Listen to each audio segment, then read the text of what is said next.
Need po ba mag-formal resignation sa trabaho o sa employer? Answer, yes sir or ma'am.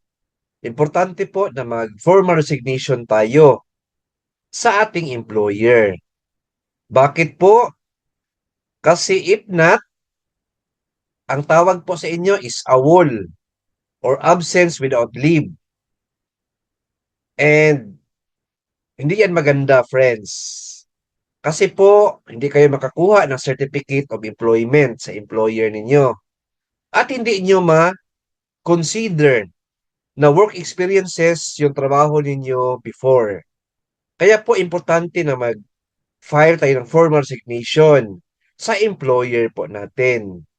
Simply write a resignation letter po, Tagalog, Bisaya, or English. And state po ninyo kung ano ang reason.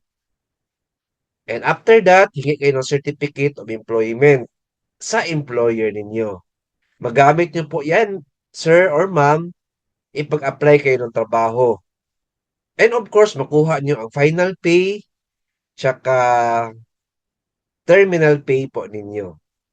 Alright? Thank you for asking this question. Keep watching my YouTube channel. Lahat ng mga good question po, kagaya nito, may good answer po tayo.